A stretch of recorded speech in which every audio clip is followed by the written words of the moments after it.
Today, we celebrate the third Sunday of Advent, and we call it Gaudete Sunday. Yung Advent, ay ibig sabihin nun ay paghihintay. Tayong mga Pilipino, sanay na po tayong maghintay.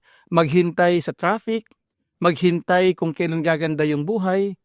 Pero sa hinihintay natin dito sa ating season of Advent, hindi po tayo mabibigo. Hope does not disappoint. Dahil yung hinihintay natin, nasa atin na. At yun po yung Panginoon. Yan yung misteryo.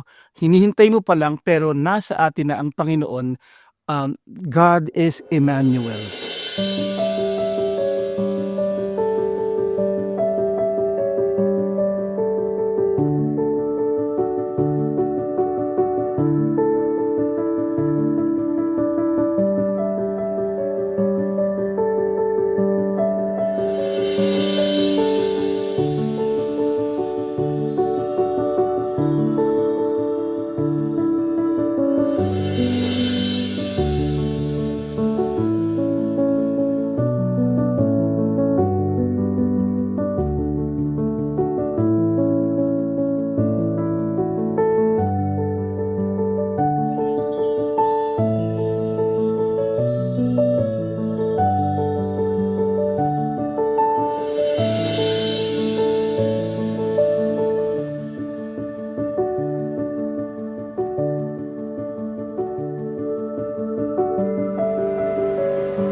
Pero this particular Sunday, we are exhorted to Gaudete. Ang Gaudete po ay imperative mood.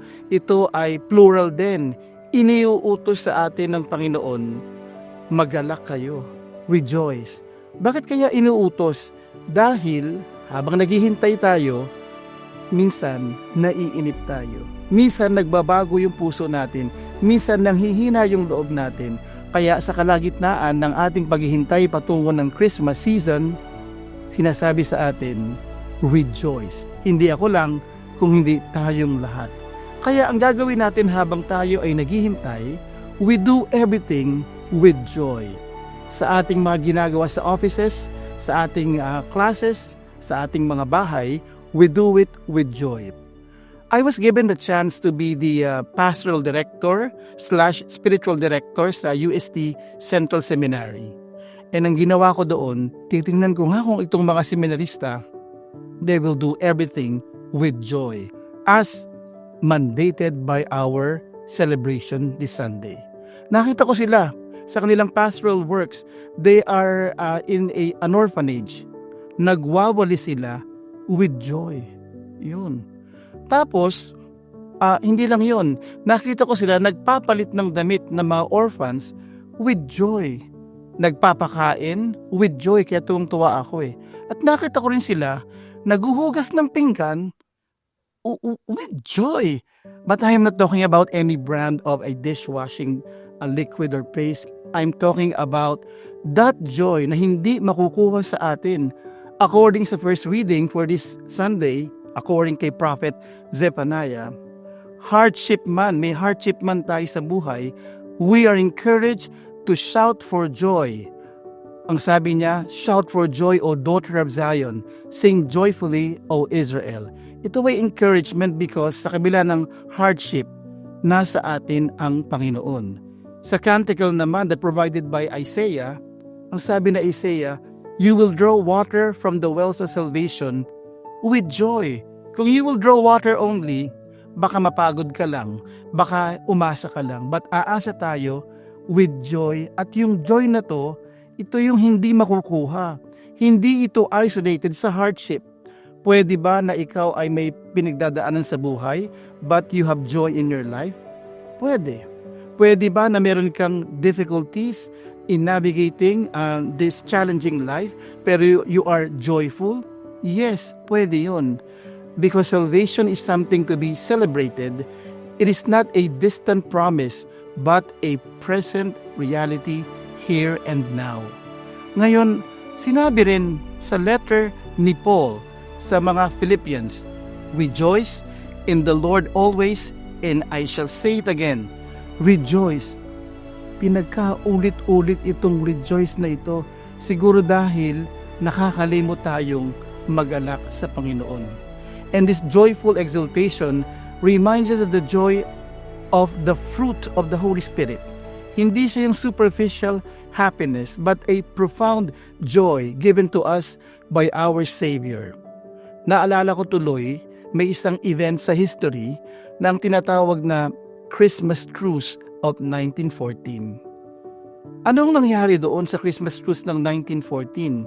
It was the beginning of the war, the First World War. And many were expecting sana matapos na by Christmas yung war. Kaya lang mukhang umiigting yung war and many were languishing in poverty and in hunger. Magkalaban nun ang German troops at ang British Army. Ngayon, nakita ng mga British na may nag-ilaw sa kabila sa kalaban. It was just about 800 yards away from them. So, nagulat sila. Akala nila may ipuputok na baril o kanyon. Pero, yun pala ay kandila, isang lamp na sindihan.